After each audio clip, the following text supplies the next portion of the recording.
Assalamualaikum warahmatullahi wabarakatuh. Baiklah, pada kesempatan kali ini saya akan menjelaskan tentang laporan penelitian. Berikut penjelasannya.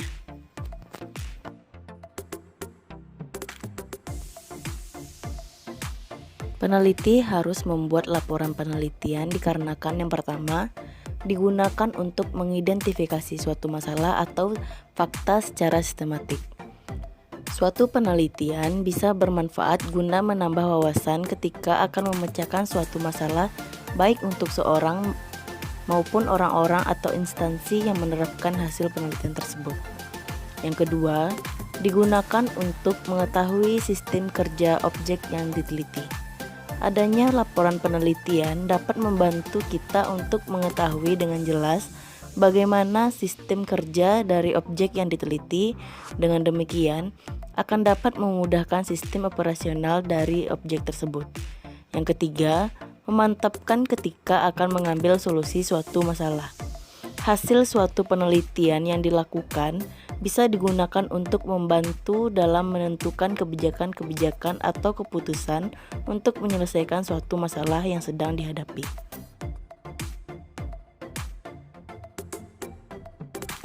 Aturan dalam membuat laporan penelitian adalah sebagai berikut. Yang pertama yaitu laporan penelitian harus bersifat objektif dan tidak subjektif. Yang kedua, isinya adalah semua fakta dan tidak ada opini.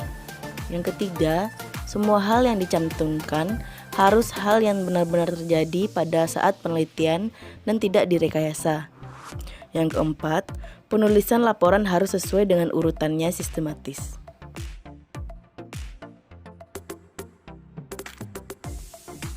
Selanjutnya, format laporan penelitian. Format laporan penelitian ini terbagi atas 3 bagian.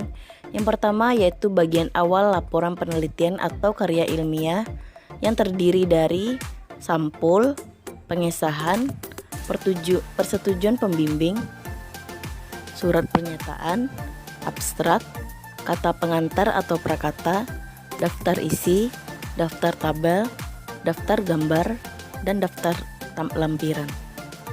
Sedangkan bagian yang keduanya yaitu bagian pokok laporan penelitian atau karya ilmiah yang meliputi bab 1 pendahuluan, terdiri dari latar belakang masalah, rumusan masalah, hipotesis bila dibutuhkan, tujuan dan kegunaan penelitian. Yang bab 2-nya terdapat tinjauan pustaka, dan bab 3, metode penelitian hukum, terdiri dari lokasi penelitian, tipe penelitian, teknik pengumpulan data, jenis dan sumber data, analisis data. Yang selanjutnya yaitu penutup, terdiri dari kesimpulan dan saran. Sedangkan bagian yang terakhirnya terdapat bagian akhir dari suatu laporan itu. Yang pertama daftar pustaka dan lampiran.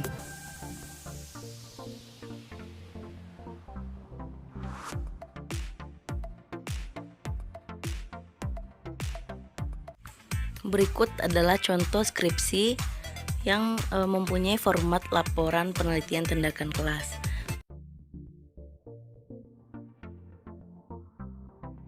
Dari contoh yang telah saya paparkan tadi, terdapat garis besar isi laporan yang terdiri dari bagian utama dan bagian pelengkap atau penunjang.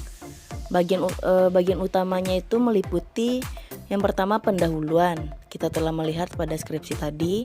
Yang kedua kajian pustaka, yang ketiga metodologi penelitian, yang keempat hasil penelitian dan pembahasan, dan yang terakhir kesimpulan, implikasi, dan saran. Sudah ada di dalam skripsi yang telah saya paparkan tadi. Yang kedua, bagian pelengkap atau penunjangnya itu terdiri dari kata pengantar, daftar isi, daftar tabel, daftar gambar, daftar pustaka, dan lampiran. Bagian utama dan bagian pelengkap atau penunjang dapat kita lihat di daftar isi. Bagian utama dari skripsi ini yaitu yang pertama terdapat pendahuluan, yang kedua terdapat kajian pustaka, yang ketiga terdapat metode penelitian, Yang keempat, terdapat hasil penelitian dan pembahasan. Dan yang kelima, ada kesimpulan dan saran serta implikasi. Sedangkan bagian pelengkap atau penunjang pada skripsi ini, yang pertama terdapat kata pengantar, yang kedua terdapat daftar isi, daftar tabel, dan daftar gambar. Yang ketiga yaitu terdapat daftar pustaka, dan yang keempat terdapat lampiran. Pada skripsi yang telah saya paparkan tadi terdapat bagian utama dan bagian penunjang yang sangat lengkap. Baiklah, sekian penjelasan dari saya. Saya akhiri. Wassalamualaikum warahmatullahi wabarakatuh.